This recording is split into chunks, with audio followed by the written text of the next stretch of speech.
சிறகடிக்க ஆசை சீரியலோட upcoming episode என்னென்னு பார்க்கலாம். மீனாக்கு பணம் கிடச்ச சந்தோஷத்தில் இருக்காங்க. அது மட்டும் இல்லாமல் இந்த பிரச்சனை எல்லாத்துக்கும் காரணம் சிந்தாமணின்னு தெரிஞ்சுக்கிட்ட மீனா உடனே சிந்தாமணிக்கு ஃபோன் பண்ணி, என்ன சிந்தாமணி, என்ன ஏமாற்றி பணத்தை எடுத்தீங்களே, இப்போ உங்களை ஏமாற்றி எங்கள் வீட்டில் உள்ளவங்க பணத்தை எடுத்துகிட்டு வந்துட்டாங்க பார்த்தீங்களா? உங்களுக்கு கிடைச்ச பெரிய டெக்கரேஷன் ஆர்டரை நினச்சி நான் என்றைக்கும் மனசு வேதனைப்பட போகிறதே இல்லை. ஏன்னா அதை விட பெரிய பெரிய டெக்கரேஷன் ஆர்டர் என்னை தேடி வந்து கொடுத்துட்டு போகிறாங்க. அதனால் உங்கள் வேலையை மட்டும் பாருங்கள். இனி என் வழியில் தலையிட்டீங்க, அப்புறம் என்னை விட பெரியவங்க இந்த வேலையில் ரொம்ப நாள் இருக்கீங்கன்னு கூட பார்க்காம அவமானப்படுத்திடுவேன், புரியுதான்னு கேட்க, என்னது உன் வீட்டிலேருந்து தான் வந்து பணத்தெல்லாம் எடுத்துகிட்டு போனாங்களா அப்படின்னு பேரதிர்ச்சியோடு கேட்குறாங்க சிந்தாமணி. வேற என்ன, நீங்கள் உங்ககிட்ட வேலை பார்க்குற ஆளுங்களை அனுப்புனீங்க, நான் எங்கள் வீட்டில் உள்ள ஆளுங்களை அனுப்பி அந்த பணத்தை எடுத்துகிட்டு வர வச்சுட்டேன். இனி என் வலையில் தலையிடாமல் இருக்கிறது தான் உங்கள் பிஸ்னஸ்க்கும் நல்லது, உங்களுக்கும் நல்லது, புரியுதா அப்படின்னு வெளுத்து வாங்கிட்டு ஃபோனை வைக்கிற மீனா ரொம்ப சந்தோஷத்தில் இருக்காங்க. இதை பார்த்த அண்ணாமலை ரொம்ப சந்தோஷமாக மீனாவை கூப்பிட்டு, மீனா உன் நல்ல மனசுக்கு ஏற்ற மாதிரி பணமும் கிடச்சிருச்சு, பாத்தியா முத்து உனக்காக எவ்வளோ கஷ்டப்பட்டு இந்த பணத்தெல்லாம் வாங்கிட்டு வந்திருக்கான்னு அப்படின்னு சொல்ல, உடனே முத்துவும் அதெல்லாம் ஒன்றும் இல்லைப்பா, மீனா எவ்வளோ மனசு வேதனையோடு அழுதுட்டு இருந்தா, அது சீதாவோட பணம், திருப்பி கொடுக்கணும்ப்பா அப்படின்னு பேசிட்டு, அது மட்டும் இல்லைப்பா, இந்த சிந்தாமணி செஞ்சதை மட்டும் நான் கண்டுபிடிக்கல, மீனா பணத்தை எடுத்துகிட்டு வந்த விஷயத்த யார் சிந்தாமணிக்கு சொன்னதுன்ற உண்மையும் எனக்கு தெரியும். சரியான நேரம் வரும்போது அந்த உண்மையை எல்லார் முன்னாடியும் சொல்லுவேன்னு விஜயாவை பார்த்துக்கிட்டே முத்து சொல்கிறாரு. உடனே மீனாவும், யாராக இருந்தாலும் இனி என் வழியிலையும் என் வேலையிலையும் தலையிட மாட்டாங்க, ஏன்னா எனக்கு துணையாக நீங்கள் இருக்கீங்க இல்லைங்க, நான் இனி யாரை பார்த்தும் பயப்பட மாட்டேங்க அப்படின்னு விஜயாவை பார்த்து முத்துவும் மீனாவும் இப்படி பேசிக்க விஜயா திருன்னு முழிக்கிறாங்க. அப்போ நாம தான் இந்த பிரச்சனைக்கெல்லாம் காரணம்னு 2 பேரும் கண்டுபிடிச்சிட்டாங்களா, வீட்டில் சொல்லாத வரைக்கும் நல்லது அப்படின்னு அமைதியாக இருக்கிறாங்க. இங்கே முத்துவும், சரிப்பா இந்த பணத்தை சீதா கிட்ட கொடுத்துட்டு வந்துடுறோம், அப்படியே மீனாவும் அவங்க அம்மாவை பார்த்த மாதிரி இருக்கும்ல அப்படின்னு சொல்லி மீனாவை கூட்டிகிட்டு போகிறாரு முத்து. போகும்போதே முத்துவுக்கு சவாரி வந்துடுது. உடனே சரி மீனா, பணத்தை கொடுத்துட்டு சீக்கிரமாக வீட்டுக்கு வந்துரு அப்படின்னு மீனாவை அங்கே கடையில் விட்டுட்டு இங்கே வந்து சவாரிக்கு கிளம்புறாரு முத்து. அங்கே கடைக்கு போன மீனா ரொம்ப சந்தோஷமாக இருக்கிறத பார்த்துட்டு, மீனா இப்போ நீ நல்லா இருக்கியா, உனக்கு வேறு எந்த பிரச்சனையும் இல்லையே, மாப்பிள்ளை பணத்தை கண்டுபிடிச்சிட்டாரா அப்படின்னு கேட்கும்போது, ஆமாம்மா அந்த பணத்தை திருப்பி கொடுத்துட்டு போகலான் தான் வந்தேன், அது மட்டும் இல்லை சீதா எங்கள் அம்மான்னு கேட்க, வேலை முடிஞ்சு வரும் நேரம்தான், நீ ரொம்ப சந்தோஷமாக இருக்கிறத பார்க்க எனக்கு கொஞ்சம் நிம்மதியாக இருக்குது, மாப்பிள்ளை உனக்கு துணையாக இருக்கும்போது எவ்வளோ பெரிய பிரச்சனை வந்தாலும் அதை நீ சமாளிச்சிடுவேன்னு எனக்கு நம்பிக்கை இருக்குது மீனா, இந்த பணத்தை உடனே எடுத்துகிட்டு வரணுமா என்னன்னு கேட்க, அம்மா இது என்னுடைய பணமாக இருந்தால் பரவாயில்ல, சீதா கஷ்டப்பட்டு சம்பாதிச்சு கொஞ்சம் கொஞ்சமாக சேர்த்து வச்சு சேர்த்த பணம், அவள் கல்யாணத்துக்காக சேர்த்த பணத்தை நான் வாங்கினதே பெரிய தப்பு, அதுலேயும் யாரோ 2 பேர் வந்து அதை எடுத்துகிட்டு போயிட்டாங்கன்னு என்னால் தாங்கிக்கவே முடியலம்மா, மறுபடியும் கிடச்ச உடனே சீதா கிட்ட இந்த பணத்தை கொடுத்துடணும் அப்படின்னு நினச்சேன், சீக்கிரமாக சீதாவுக்கும் கல்யாணம் பண்ணக்கூடிய நேரமும் அமைஞ்சு வருதில்லம்மா அப்படின்னு சொல்ல, என்ன சொல்கிற அப்படின்னு கேட்கும்போதே அங்கே சீதாவும் வந்துடுறாங்க. அக்கா என்னக்கா, அம்மா கிட்ட என்னை பற்றி பேசிகிட்டு இருக்க போலன்னு சொல்ல, இந்தா சீதா உன் பணத்தை கொடுத்துட்டு போகிறதுக்காக தான் வந்திருக்கேன்னு சொல்லி பணத்தை கொடுக்க சீதா ரொம்ப சந்தோஷப்படுறாங்க. எனக்கு தெரியும்க்கா, முத்து மாமா எதை செஞ்சாலும் நல்லதாகவே தான் முடியும்னு, அது மட்டும் இல்லை பணத்தையும் கண்டுபிடிச்சிட்டாங்களா, நீ நல்லா இருக்கல்லக்கா அப்படின்னு சொல்லி கேட்க, பணத்தை வாங்கின சீதாவும், அக்கா அம்மா கிட்ட இப்போ என் கல்யாண விஷயத்தை பற்றி எதுவும் பேசாத, முதல்ல அந்த அருணை நீயும் மாமாவும் பார்க்கணும், உங்கள் 2 பேருக்கும் பிடிச்சிருந்தாதான் நான் இந்த கல்யாணத்துக்கே ஒத்துப்பேன், மற்றபடி இப்போ அம்மாவுக்கு இதெல்லாம் தெரிய வேண்டாங்க்கா அப்படின்னு மெதுவாக சொல்ல, உன் மாமியாரை உன்னை நம்பி அந்த அருண் விட்டுட்டு போயிருக்காரு, அப்படி இருக்கும்போது இந்த கல்யாண விஷயத்தை பற்றி முதல்ல உன் மாமா கிட்ட பேசுகிறேன், அதுக்கப்புறமா மாமா நான் எல்லாரும் வந்து அம்மா கிட்ட பேசி உடனே கல்யாண ஏற்பாடையும் செஞ்சிட வேண்டிதான் அப்படின்னு சொல்லி ரொம்ப சந்தோஷமாக சீதா கிட்ட பேசிகிட்டு இருக்காங்க.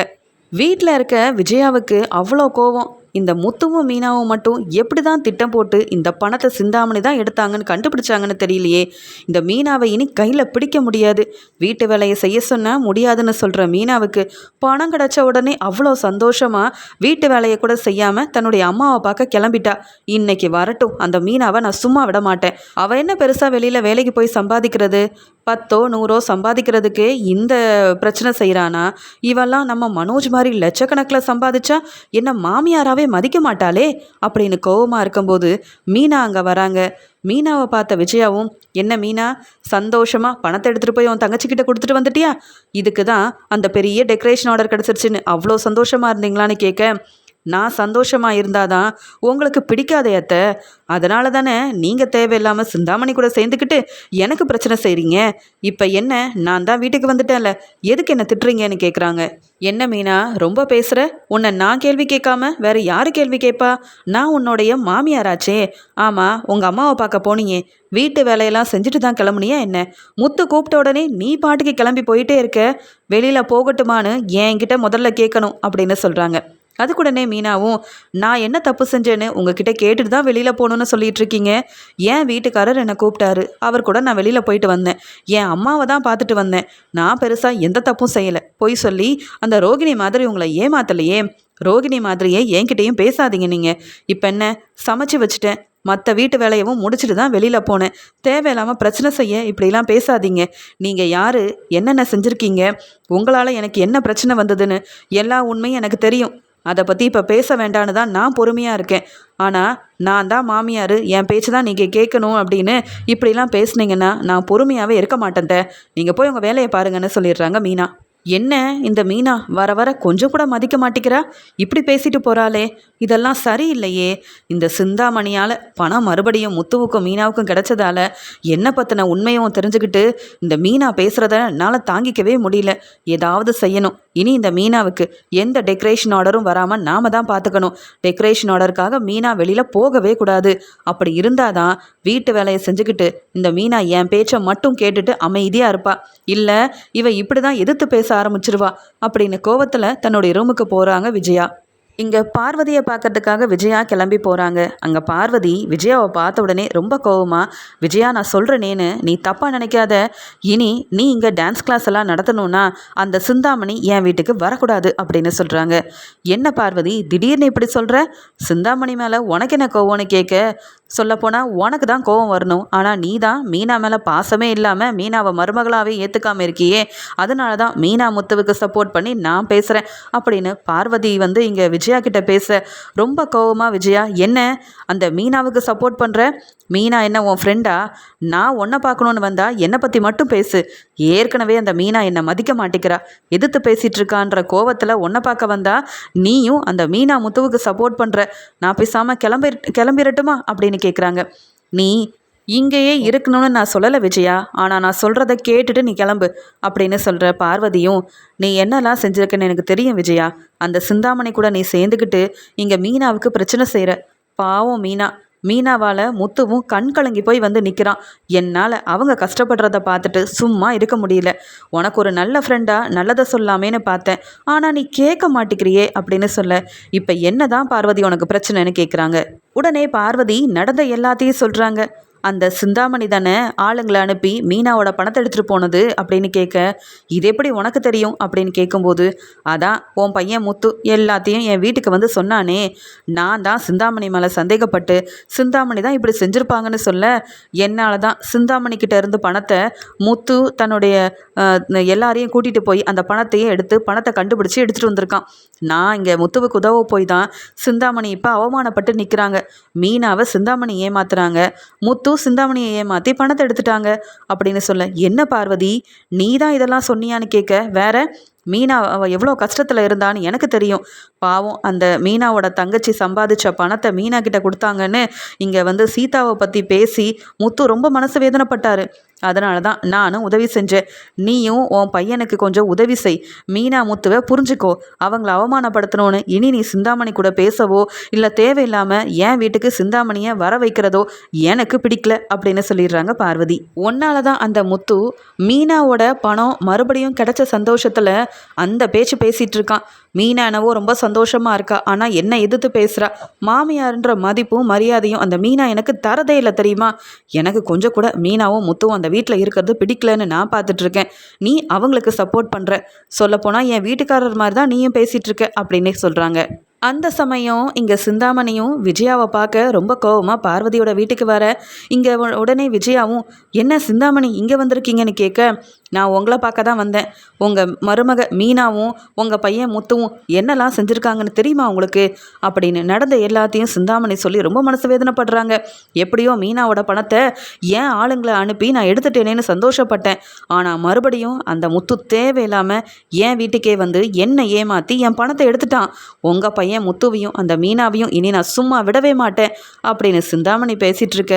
இருந்த கோவத்தில் பார்வதி, போதும் சிந்தாமணி, இதுக்கு மேலே மற்றவங்கள பற்றி ஏன் வீட்டில் நீங்களும் விஜயாவும் பேசக்கூடாது. முதல்ல 2 பேரும் வெளியில் போங்க. நீங்களும் இந்த விஜயாவும் சேர்ந்து திட்டம் போட்டதே முதல்ல பெரிய தப்பு. இதில் முத்துவும் மீனாவும் என்ன தப்பு செஞ்சாங்க? மீனா கிடைச்ச ஆர்டரை நல்லபடியாக எடுக்கணும்னு பணம் எடுத்துகிட்டு வரும்போது ஆளுங்களை அனுப்பி தேவையில்லாத வேலையெல்லாம் செஞ்சது இந்த சிந்தாமணி. இதில் உங்கள் மருமக மீனாவையும் இந்த முத்துவையும் சும்மா விட மாட்டேன்னு சிந்தாமணி சொல்லிட்டு இருக்காங்கன்னா விஜயா நீ பார்த்துட்டு அமைதியாக இருக்க. எனக்கு இதனால தான் இந்த சிந்தாமணியை வீட்டுக்கு வர்றது கொஞ்சம் கூட பிடிக்கல. முதல்ல சிந்தாமணியை வெளியில் அனுப்பு விஜயா, இல்லைனா நீயும் சிந்தாமணியும் இப்போவே இந்த வீட்டை விட்டு வெளியில் போங்க. உங்களை பார்க்கவே எனக்கு பிடிக்கல அப்படின்னு சொல்ல, இதுக்கு மேலே இருந்தால் பார்வதி தேவையில்லாமல் திட்டிடுவா, அவமானப்படுத்திடுவா. ஏற்கனவே சிந்தாமணியால் தலை குடிஞ்சு நிற்கிறோம். ஒரு வேலையவும் இந்த சிந்தாமணி ஒழுங்காக செய்ய மாட்டேங்கிறாங்கன்ற கோவத்தில் விஜயா அங்கேருந்து கிளம்பிடுறாங்க. உடனே பார்வதி சொல்கிறாங்க சிந்தாமணி கிட்ட, இனி இந்த விஜயா கிட்ட டான்ஸ் எல்லாம் கற்றுக்கணும்னு இந்த வீட்டுக்கு வராதிங்க. வேணும்னா விஜயா வீட்டுக்கு போங்க. என் வீட்டுக்கு நீங்கள் வந்தீங்க அவ்வளவுதான் அப்படின்னு சிந்தாமணியை வெளுத்து வாங்கி வெளியில் அனுப்புகிறாங்க பார்வதி. பார்வதி இப்படி பேசினதெல்லாம் நினச்சிக்கிட்டே வீட்டுக்கு வராங்க விஜயா. வீட்டில் என் வீட்டுக்காரர் முத்துன்னு எல்லாரும் இந்த மீனாவுக்கு சப்போர்ட் பண்ணுறாங்க. இதில் ரவி ஸ்ருதியும் கூட மீனா பக்கம் தான் இருக்காங்க. ஆனால் பார்வதி இப்படி மனசு மாறிட்டாலே, என்னையே வீட்டை விட்டு வெளியில் போக சொல்கிறா. சிந்தாமணி முன்னாடி அந்த பேச்சு பேசி அவமானப்படுத்துகிறாளே. அப்போ சிந்தாமணி கிட்ட இனி நான் எப்படி பேசுறது அப்படின்ற மாதிரி யோசனை பண்ணிக்கிட்டே இருக்கிறாங்க. இங்கே கோயிலுக்கு போன மீனாவோட அம்மா சந்திரா மீனாவுக்காகவும் முத்துவுக்காகவும் நல்லா வேண்டிக்கிட்டு அங்கே பூஜையெல்லாம் செஞ்ச உடனே மீனா முத்துவை பார்க்க போகணும். இங்கே நம்ம மாப்பிள்ளையால் மீனாவுக்கு எவ்வளவோ நல்லது நடந்திருக்கு. மாப்பிள்ளையை பார்க்கவும் இல்லை, வீட்டுக்கு போய் மாப்பிள்ளையை பார்த்து நன்றி சொல்லிட்டு மீனா கிட்டேயும் பேசிட்டு வரணும் அப்படின்னு சொல்லி சீதாவை கூப்பிடுறாங்க. உடனே சீதாவும், அம்மா அங்கே கண்டிப்பாக போகணுமா? அங்கே நம்ம மீனாக்கா மட்டுமா இருப்பாங்க? அவங்க மாமியாரும் இருப்பாங்களே. நம்மளை பார்த்தாலே அவங்களுக்கு பிடிக்காது. இதுலேயும் நம்ம முன்னாடி மீனாக்காவை வேற திட்டுவாங்க. எதுக்குமா? அக்கா தான் வந்தாங்கல்ல, பணத்தையும் திருப்பி கொடுத்துட்டாங்க, நம்ம எதுக்குமா அங்கே போகணும் அப்படின்னு சொல்லி கேட்க, நீ சுமாரு சீதா, அந்த ஸ்ருதி ரவி ஏன் முத்து மாப்பிள்ளைன்னு 3 பேரும் சேர்ந்து திட்டம் போட்டு எப்படியோ நம்ம பணத்தை அந்த சிந்தாமணிக்கிட்டேருந்து வாங்கியிருக்காங்க. அவங்க எல்லாருக்கும் நன்றி சொல்ல வேண்டாமா? சம்மந்தி அம்மா என்ன புதுசாவா நம்மளை பேசிட போகிறாங்க? என்ன பேசினாலும் கண்டுக்காமல் அவங்கக்கிட்டலாம் பேசிட்டு நம்ம பாட்டுக்கு திரும்பி வந்துட வேண்டிதான். மீனா அந்த வீட்டில் நல்லா வாழ்கிறானா அது முத்து தம்பியால் மட்டும்தான். அவங்க 2 பேரும் என்றைக்கும் அவமானப்பட்டு நின்னா என்னால் தாங்கிக்க முடியாது. நம்ம போய் பேசிட்டு நன்றி சொல்லிட்டு உடனே அங்கேருந்து கிளம்பிடலாம் அப்படின்னு சீதாவையும் கூட்டிகிட்டு சந்திரா இங்கே விஜயாவோட வீட்டுக்கு கிளம்பி வராங்க. மீனா எப்பயும் போல் பூ கொடுத்துட்டு வீட்டுக்கு வந்த உடனே இங்கே சமையல் வேலை எல்லாத்தையுமே முடிச்சு வைக்கிறாங்க. அந்த சமயம் வீடு தேடி மீனாவுக்கு ஒரு பெரிய டெக்கரேஷன் ஆர்டர் வருது. வந்தவங்கள மீனா உள்ளே கூப்பிட்டு உட்கார வச்சு சந்தோஷமாக பேசிகிட்டு இருக்காங்க. கல்யாண டெக்கரேஷன் ஆர்டர் 3 நாளைக்கு இருக்கிற ஃபங்க்ஷனுக்கும் மீனா தான் இந்த டெக்கரேஷன் ஆர்டரை செய்யணும்னு அந்த பொண்ணோட அப்பாவும் சொல்ல மீனா இந்த டெக்கரேஷன் ஆர்டரை எடுத்துக்கிறாங்க. ரொம்ப சந்தோஷமாக இதுக்கு எவ்வளோ பணம் செலவாகும், எவ்வளோ பூ தேவைப்படும் எல்லாத்தையும் கணக்கெல்லாம் பார்த்து அவங்கக்கிட்ட சொல்லிகிட்டு இருக்க இதை விஜயா கவனிக்கிறாங்க. வீடு தேடி வந்து மீனாவுக்கு பெரிய டெக்கரேஷன் ஆர்டர் கிடைக்குதுன்னா இதை இப்படியே சும்மா விடக்கூடாது. சிந்தாமணியால் செய்ய முடியாததை நாம் செஞ்சு காட்டணும். மீனா சம்பாதிக்கிறதுக்கு முன்னாடியே இந்த பேச்சு பேசுகிறா, நம்மளை அவமானப்படுத்துகிறா. இவ 3 நாள் ஃபங்க்ஷன் 4 நாள் ஃபங்க்ஷன் பெரிய பெரிய டெக்கரேஷன் ஆர்டர்லாம் எடுத்து செஞ்சா அப்புறம் நாம் வீட்டு வேலையை செய்யணும், மீனா நல்லா சம்பாதிக்க ஆரம்பிச்சிருவா. அப்படி நடக்கக்கூடாது அப்படின்னு நினச்ச விஜயாவும், என்ன மீனா இவங்கெல்லாம் யார்? உன்னை தேடி யார் வந்தாலும் வீட்டுக்கு வெளியில் நிற்க வச்சு பேசி அனுப்பு. அதென்ன வீட்டுக்குள்ளே வர வச்சு உட்கார வச்சு பேசிகிட்டு இருக்க? இவங்க என்ன உன் சொந்தக்காரங்களான்னு கேட்க, அத்தை சொந்தக்காரங்க இல்லத்த, எனக்கு வேலை கொடுக்கறதுக்காக டெக்கரேஷன் ஆர்டர் கொடுக்க வீட்டுக்கு வந்திருக்காங்க. அவங்கக்கிட்ட நான் பேசிகிட்ருக்கேன். இதில் என்ன தப்பு இருக்குது? நீங்கள் கொஞ்சம் பொறுமையாக அமைதியாக இருங்க, நான் பேசிட்டு வரேன். அவங்கக்கிட்ட பேச வேண்டிய அவசியம் உங்களுக்கு இல்லைன்னு சொல்லி அங்கே டெக்கரேஷன் ஆர்டர் கொடுக்க வந்தவங்கக்கிட்ட பேசி நல்லபடியாக அவங்கள அனுப்பிட்டு மீனா விஜயா கிட்ட பேசுகிறாங்க. இப்போ என்னத்த உங்களுக்கு பிரச்சனை? நான் தான் வீட்டு வேலையை செஞ்சுட்டேனே, அப்புறம் எதுக்கு என்ன கேள்வி கேட்குறீங்க? நான் இந்த வீட்டில் பொறுப்பான மருமகளாக தான் இருக்கேன். ஆனால் நீங்கள் தான் எனக்கு சரியான மாமியாராக இல்லை. என்னை மட்டும் இவ்வளோ பேச்சு பேசுகிறீங்க. நீங்கள் மட்டும் என்ன நான் டெக்கரேஷன் ஆர்டர் எடுத்து செய்யக்கூடாதுன்னு சிந்தாமணி கூட சேர்ந்துக்கிட்டு பணத்தை நான் எடுத்துகிட்டு வர விஷயத்த சிந்தாமணி கிட்ட சொன்னதே நீங்கள் தானே. இப்போ வரைக்கும் நீங்கள் யார் முன்னாடி அவமானப்பட்டு நிற்கக்கூடாதுன்னு இதை பற்றி நான் சொல்லாமல் பொறுமையாக தான் இருக்கேன். ஆனால் என்னை பற்றி மட்டும் ஏன் இவ்வளோ தப்பாக நினைக்கிறீங்க? நான் எனக்கு கிடைச்ச வேலையை செய்ய தான் போகிறேன். உங்கள் பேச்சை கேட்க வேண்டிய அவசியம் எனக்கு இல்லவே இல்லை. என் வீட்டுக்காரர் தான் இப்படி நான் என்னுடைய திறமையை புரிஞ்சுக்கிட்டு பிஸ்னஸ் எல்லாம் ஆரம்பிக்கலான்னு எனக்கு துணையாக இருக்கிறது. அவர் சொன்னால் நான் கேட்பேன். நீங்கள் சொல்கிற எல்லாத்துக்கும் நான் வந்து கேட்கணுன்ற அவசியம் இல்லவே இல்லைத்த அப்படின்னு சொல்ல, அப்போ சரி மீனா, என் பேச்சை நீ கேட்க மாட்டேன்னா இந்த வீட்டில் எதுக்காக இருக்க? இது என்னுடைய வீடு. வீட்டை விட்டு வெளியில் போயிரு. அந்த முத்துவையும் கூட கூட்டிகிட்டு போ. நீங்கள் 2 பேரும் என்ன வேணாலும் செய்யுங்க. என் வீட்டில் இருக்கணும்னா நான் சொல்கிறத மட்டும்தான் நீ கேட்கணும். புரியுதா? வெளியில் போறியா இல்லை இந்த வீட்டில் இருக்கியா மீனா அப்படின்னு கேட்குறாங்க விஜயா. அந்த சமயம் சந்திராவும் சீதாவும் வீட்டுக்குள்ளே வராங்க. வீட்டுக்குள்ளே வந்த சந்திரா இங்கே விஜயா இப்படி பேசுகிறத கேட்டுட்டு, மீனா என்னம்மா, ஏதாவது பிரச்சனையா? நீ பொறுமையாக பேசு மீனா. உன் மாமியார் பேசுகிற எல்லாத்துக்கும் நீ எதிர்த்து பேசிகிட்டு இருக்காத மீனான்னு சொல்ல, அம்மா நான் எதுவுமே பேசலை. எனக்கு எந்த வேலையும் கிடைக்கக்கூடாதுன்னு என் மாமியார் நினைக்கிறாங்க. கிடைச்ச வேலையை ஒன்றும் இல்லாமல் செய்யணும்னு அந்த சிந்தாமணி நினைக்கிறாங்க. இவங்க சொல்கிற எல்லாத்தையும் கேட்டால் தான் நான் அந்த வீட்டில் இருக்கணுமாம்மா. அது மட்டும் இல்லாமல் எனக்கு இப்போ டெக்கரேஷன் ஆர்டர் கொடுக்க, ஒரு பெரிய டெக்கரேஷன் ஆர்டர் கொடுக்கறதுக்காக வந்திருந்தாங்க. அவங்க முன்னாடியே அந்த பேச்சு பேசுகிறாங்கம்மா. நான் எவ்வளோதாம்மா பொறுமையாக இருக்க முடியும் அப்படின்னு சொல்லிட்டு இருக்கும்போது அண்ணாமலை, முத்து, ரவி, ஸ்ருதின்னு எல்லாருமே அங்கே வந்து நிற்கிறாங்க. உடனே விஜயா ரொம்ப கோவமா, என்ன மீனா, உங்கள் அம்மாவையும் உன் தங்கச்சியவும் நீ வர வச்சா இவங்கள பார்த்தா நான் பயந்துருவேனா? நான் சொல்கிறத தான் சொல்லுவேன்.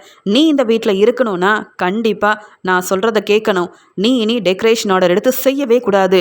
வீட்டு வேலையை செஞ்சுட்டு அமைதியாக பூ கொடுக்கறதோட உன் வேலை எல்லாத்தையும் நிப்பாட்டிக்க அப்படின்னு சொல்கிறாங்க. உடனே முத்துவும், அம்மா என்ன இப்படிலாம் பேசுகிறீங்க?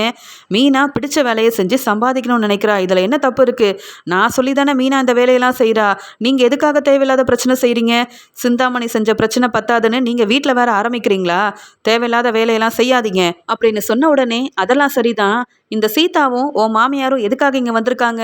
இவங்க 2 பேரும் இந்த வீட்டுக்கு வரக்கூடாதுன்னு சொல்லியிருக்கேன்ல. என்ன மீனாவுக்கு சப்போர்ட் பண்ணுறதுக்காக வந்திருக்காங்களா அப்படின்னு கேட்க, அப்படியே மீனாவுக்கு சப்போர்ட் பண்ண வந்தாலும் என்ன தப்பு இருக்குன்னு முத்து கேட்குறாரு. இதை பார்த்த அண்ணாமலை, இங்கே சீதா கிட்டேயும் மீனாவோட அம்மா கிட்டேயும் தப்பாக நினச்சிக்காதீங்க. நீங்கள் வாங்க சம்மந்தி. அதான் இந்த விஜயாவை பற்றி தெரியுமே. விஜயா என்னைக்கும் திருந்த மாட்டா. மீனாவை பார்த்தா இந்த விஜயாவுக்கு ஏன் இவ்வளோ கோவம் வருதுன்னு தெரியலன்னு சொல்ல, உடனே முத்துவும், கோவம் வரதானப்பா செய்யும். அவங்க நினச்சது ஒன்று, நடந்தது ஒன்றாச்சே. அந்த கோவத்தில் தான் மீனாவை திட்டுறாங்கன்னு சொல்ல, உடனே அண்ணாமலையும், என்னப்பா சொல்கிற, ஒன்றுமே புரியலையேன்னு கேட்க, நானும் உண்மை தெரிஞ்சுட்டு அம்மாவை பற்றி எல்லாருக்கிட்டேயும் சொல்லக்கூடாதுன்னு நினச்சேன். ஆனால் இப்போ சொல்லக்கூடிய நேரமும் வந்துருச்சுப்பா. அம்மா தான்ப்பா சிந்தாமணிக்கு எல்லா திட்டமும் போட்டு கொடுத்துருக்காங்க. அது மட்டும் இல்லாமல் மீனாவுக்கு சீதா மூலமாக பணம் கிடச்ச உடனே மீனா ரொம்ப சந்தோஷமாக அந்த டெக்கரேஷன் ஆர்டர் வாங்க கிளம்பி போகும்போதே யாருக்கும் தெரியாமல் அம்மா தான் சிந்தாமணிக்கு ஃபோன் பண்ணி மீனா இந்த மஞ்சள் பையில் பணத்தை எடுத்துகிட்டு வரான்ற விஷயத்த சொல்லி இங்கே சிந்தாமணி கிட்ட வந்து தேவையில்லாத பிரச்சனையை செய்ய சொல்லியிருக்காங்க. உடனே சிந்தாமணியும் டெக்கரேஷன் ஆர்டர் தனக்கு தான் கிடைக்கணும்னு தான்கிட்ட வேலை பார்த்த ஆளுங்களை அனுப்பி பிரச்சனை செஞ்சுட்டாங்க. மீனாவுக்கு மட்டும் ஏதாவது ஆயிருந்ததுன்னா அம்மானும் பார்த்துருக்க மாட்டேன், அந்த சிந்தாமணினும் பார்த்துருக்க மாட்டேன். இவங்க 2 பேரையும் வெளுத்து வாங்கியிருப்பேன். போலீஸில் வசமாக மாட்டி விட்டுருப்பேன். அம்மாவாச்சேன்னு அமைதியாக இருந்தா என்ன பேச்சு பேசுகிறாங்க பாருங்கப்பா அப்படின்னு சொன்ன உடனே இங்கே வந்த மீனாவோட அம்மாவும், என்ன மாப்பிள்ள சொல்கிறீங்க? அப்போ பிரச்சனை எல்லாத்துக்கும் காரணம் சம்மந்தியா அப்படின்னு கேட்டு வீட்டில் உள்ள எல்லாருமே பேரதிர்ச்சியோட விஜயாவையே பார்க்குறாங்க. அவ்வளோ நேரம் மீனாவை நிற்க வச்சு அந்த பேச்சு பேசின விஜயா அமைதியாக தலை குனிஞ்சு நிற்க, இதை பார்த்த இங்கே மீனாவோட அம்மா, சம்மந்தி இங்கே முத்து மாப்பிள்ள சொல்கிறது எல்லாமே உண்மையா? அந்த சிந்தாமணி கூட சேர்ந்து பிரச்சனை செஞ்சது நீங்களா? என் பொண்ணு மீனாவுக்கு நீங்கள் போட்ட திட்டத்தால் பெருசாக ஏதாவது பிரச்சனை வந்து ஹாஸ்பிட்டல் வரைக்கும் போன மீனாவுக்கு ஏதாவது ஆயிருந்தா நீங்களா பதில் சொல்வீங்க? என்ன சம்மந்தி இது? இந்த வீட்டில் என் பொண்ணு சந்தோஷமாக இருக்கா, நிம்மதியாக இருக்கான்னு நினச்சேன். ஆனால் அவளை நிம்மதியாக இருக்கவே விட மாட்டீங்க போலையே. இதுக்காகவா என் பொண்ணு இங்கே வரணும்னு நான் ஆசைப்பட்டு கல்யாணம் பண்ணி கொடுத்தேன்? என்ன சம்மந்தி இதுன்னு அண்ணாமலை கிட்டேயும் இங்கே வந்து மீனாவோட அம்மா கேள்வி கேட்க, எனக்கே ஒன்றும் புரியல. ஏன் விஜயா இப்படி செஞ்ச அப்படின்னு கேட்கும்போது, நான் என்ன செஞ்சேன்? ஏதோ தேவையில்லாமல் முத்து இப்படிலாம் பேசிகிட்டு இருக்கான், எனக்கு எதுவும் தெரியாதுன்னு சொல்கிறாங்க. உடனே முத்துவும், நான் என்னைக்கும் பொய் சொல்ல மாட்டேன். நான் நியாயமாக தான் பேசுவேன், உண்மையை மட்டும்தான் பேசுவேன்னு வீட்டில் எல்லாருக்கும் தெரியும். வேணும்னா அந்த சிந்தாமணி மூலமாகவே உண்மையெல்லாம் சொல்ல வைக்கட்டுமான்னு கேட்க, வேண்டாம் வேண்டாம், அந்த சிந்தாமணி கிட்ட நான் இப்போ பேசுகிறதில்ல.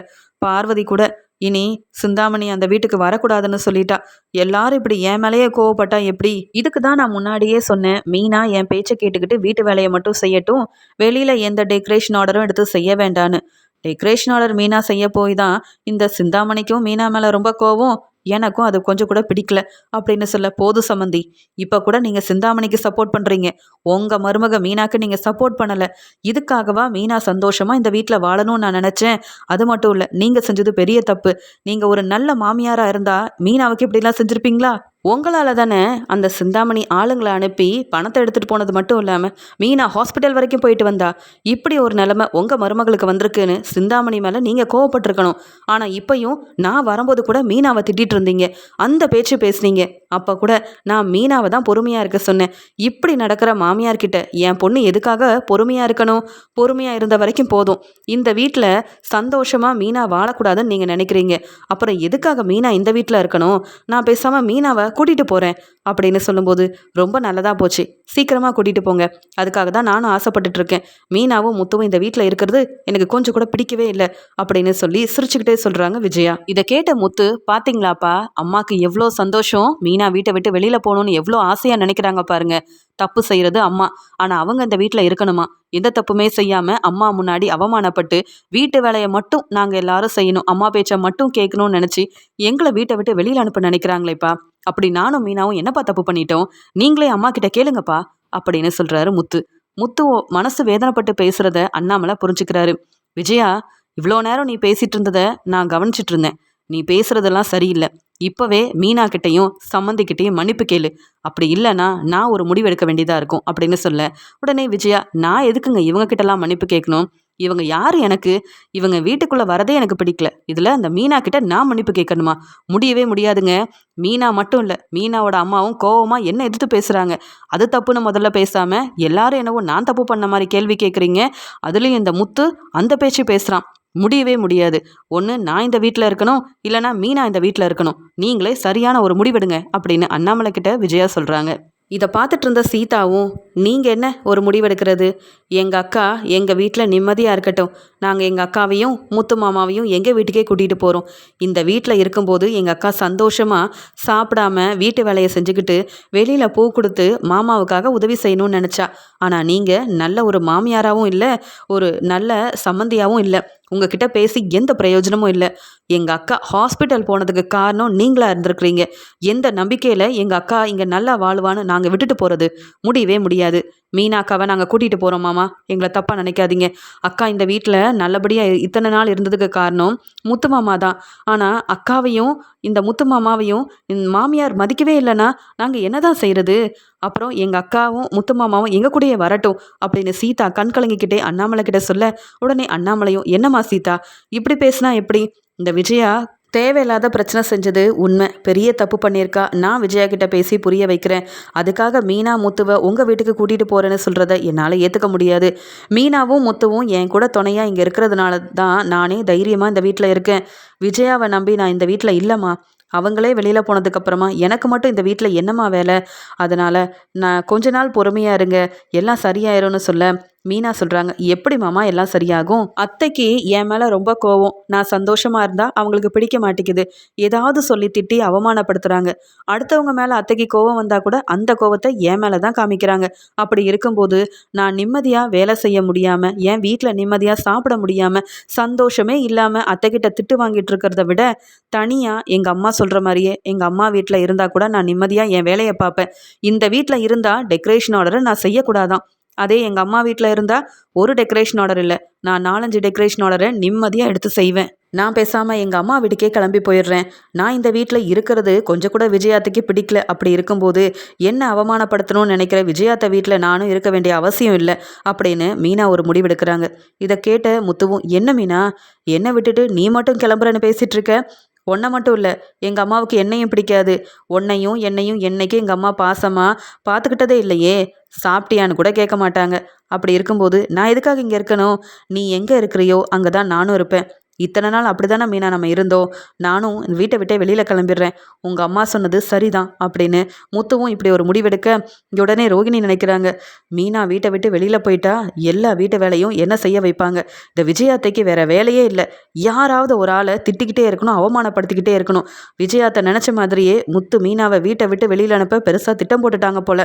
மீனாவும் அந்த கோவத்தில் வீட்டை விட்டு வெளியில் போகிறேன்னு சொல்லி முடிவெடுக்கிறாங்களே, இன்னும் இந்த வீட்டில் என்னெல்லாம் நடக்க போதோ தெரியல அப்படின்னு ரோகிணி பார்த்துக்கிட்டே இருக்க உடனே ஸ்ருதி சொல்கிறாங்க, வேண்டாம் மீனா, நமக்கு இந்த வீட்டில் எல்லா உரிமையும் இருக்குது. விஜயாத்தை பேசுகிற பேச்சுக்கெல்லாம் பயந்துக்கிட்டு நீங்கள் வீட்டை விட்டு வெளியில் போகிறதா அப்படின்னு சொல்லி கேட்குறாங்க. அதுக்குடனே மீனாவும், யாருக்கும் பயந்துட்டு நான் வெளியில் போகலங்க. நிம்மதியாக என் வேலையை பார்க்கணுன்றதுக்காக தான் எங்கள் அம்மா கூட போகவே நான் ஒத்துக்கிட்டேன். அது மட்டும் இல்லை, நான் இந்த வீட்டில் இருக்கக்கூடாதுன்னு விஜயாத்தை அவங்களே சொன்னதுக்கப்புறமா இன்னும் இந்த வீட்டில் இருந்தால் நான் தாங்க அவமானப்பட்டு நிற்கணும். எனக்கு அப்படி இருக்கணும்னு அவசியமா என்ன அப்படின்னு கேட்க, முத்துவும் மீனாவும் இங்கே மீனா அம்மா கூடயே இங்கே கிளம்புறதுக்காக எல்லா ஏற்பாடையும் செய்கிறாங்க. அண்ணாமலை கண் கலங்கி போய் நிற்கிறாரு. விஜயா மேலே ரொம்ப கோபமாக இருக்காரு. இங்கே மீனாவோட அம்மா விஜயா கிட்ட சொல்கிறாங்க, சமந்தி, இனி மீனாவை அவமானப்படுத்தணும்னு நினைக்காதீங்க. நான் மீனாவையும் முத்து மாப்பிள்ளையவும் கூட்டிகிட்டு போகிறேன். ஆனால் அவங்க உங்கள் முன்னாடியே முன்னேறி காட்டுவாங்க, சாதிச்சு காட்டுவாங்க. அப்போ நீ தான் மீனா என் மருமக, நீ தான் முத்து என்னோட பையன்னு நீங்களே தேடி வருவீங்க. அப்படி ஒரு நாள் வரும். அது வரைக்கும் நீங்கள் தனியாகவே இருங்க சம்மந்தி. இவங்க அருமை உங்களுக்கு தெரியலல்ல, அந்த அந்த அருமையை புரிய வைக்கிறதுக்காக தான் நான் கூட்டிகிட்டு போகிறேன். எவ்வளோதான் என் பொண்ணு மீனா உங்கள் முன்னாடி அவமானப்பட்டு நிற்க முடியும். அவமானப்பட்டு நின்னா மட்டும் இந்த வீட்டில் அவள் என்ன நிம்மதியாக வாழ்ந்துட்டுருக்கா? நீங்கள் என்ன வேணாலும் செய்யுங்க. இனி மீனா வழியில் தலையிடாதீங்க சம்மந்தி அப்படின்னு விஜயாவை வெளுத்து வாங்கினது மட்டும் இல்லாமல் மீனா முத்துவை விஜயா வீட்டிலேருந்து கூட்டிகிட்டு போயிடுறாங்க. இதை பார்த்த விஜயா ரொம்ப சந்தோஷமாக இருக்க உடனே அண்ணாமலை இங்கே மீனா முத்து வெளியில் போகிறத பார்த்துட்டு தாங்க முடியாமல் எல்லாரும் முன்னாடியும் விஜயாவை பலார்னு வெளுத்து வாங்குறாரு. ஒன்னால தான் சம்மந்தி இப்படி ஒரு முடிவு எடுத்திருக்காங்க. மீனாவும் இந்த வீட்டில் இருந்தால் சரிப்பட்டு வராதுன்னு ஓ மேலே நம்பிக்கையே இல்லாமல் வீட்டை விட்டு வெளியில் கிளம்பி போயிருக்கா. நீ எல்லாம் மாமியார்னு சொன்னாலே எனக்கு தான் அசிங்கமாக இருக்குது. நீ என்னைக்கு தான் நல்ல மாமியாராக இருப்பியோ தெரியல. ஓ மேலே நம்பிக்கையே இல்லை மீனாவுக்கும் முத்துவுக்கும். ஏன்னா ஒன்னால் மறுபடியும் பிரச்சனை வருமோன்னு நினைக்கிறாங்க. மீனா ஹாஸ்பிட்டல் வரைக்கும் போயிட்டு வந்திருக்கா. அதனால தான் அவள் பயந்துக்கிட்டே இங்கே இருந்தால் சரிப்பட்டு வராது, நம்ம வேலையில் விஜயாத்தை பிரச்சனை செய்வாங்கன்னு கிளம்பிட்டா. இப்படி இருக்கும்போது நான் மட்டும் எதுக்கு இந்த வீட்டில் இருக்கணும்? நானும் எங்கேயாவது கிளம்பி போகிறேன். உனக்கு இப்போ நிம்மதியா விஜயா அப்படின்னு கேட்க, நீங்கள் எதுக்கு போகணும்? மீனா முத்து வீட்டை விட்டு வெளியில் போன சந்தோஷத்தில் இருக்கும்போது ஏங்க நீங்களும் என்னை திட்டிக்கிட்டே இருக்கீங்க? புரிஞ்சுப்பீங்க. இந்த மீனா முத்து போனது ரொம்ப சந்தோஷந்தான்னு நீங்களே கொஞ்ச நாளையில் சீக்கிரமாக புரிஞ்சுப்பீங்க அப்படின்னு விஜயா சொல்லிட்டு போக, மீனாவுக்கு கிடைச்ச பெரிய பெரிய டெக்கரேஷன் ஆர்டரை தன்னுடைய அம்மா வீட்டில் இருந்தே மீனா செய்ய முத்துவும் மீனாவுக்கு ரொம்பவே உதவி செய்கிறாரு. அதனால் மீனாவுக்கு நிறைய பணம் கிடைக்கிது, நிறைய சம்பாதிக்க ஆரம்பிக்க முத்துவும் உடனே மீனா தன்னுடைய வேலையெல்லாம் செஞ்சு முன்னேறி வரதை பார்த்து ரொம்ப சந்தோஷப்படுறாரு. மீனா இப்போ தான் ரொம்ப சந்தோஷமாக இருக்கா. அவளுக்கு பிடிச்ச வேலையெல்லாம் செஞ்சு கை நிறைய சம்பாதிக்கிறா. இப்படிலாம் மீனா இருக்கணும் தான் நான் ஆசைப்பட்டேன். என்னதான் மீனா பேச்சை கேட்டு நம்ம வீட்டை விட்டு வந்தாலும் நம்ம இருக்கிறது மாமியாரோட வீடு. இப்போ நல்லா சம்பாதிக்க ஆரம்பிச்சிட்டோம். அங்கே மாடியில் ரூம் கட்டலாம்னு நினச்சோம். ஆனால் இப்போ இருக்கிற பணத்தை வச்சு மீனாவுக்காக ஒரு பெரிய வீடே வாங்கலாம் அப்படின்னு மீனா ஆசைப்பட்ட மாதிரியே மீனாவுக்காக முத்து ஒரு புது வீடு வாங்கி கொடுக்குறாரு. இதெல்லாம் பார்த்துட்டு மீனாவோட அம்மா, தங்கச்சி, தம்பின்னு எல்லாரும் ரொம்ப சந்தோஷப்படுறாங்க. மீனா முத்து கூட சேர்ந்து நல்லபடியாக உழைச்சி முன்னேறதால முத்துவும் மீனாவும் சந்தோஷமாக தன்னுடைய வாழ்க்கையை ஆரம்பிக்கிறாங்க.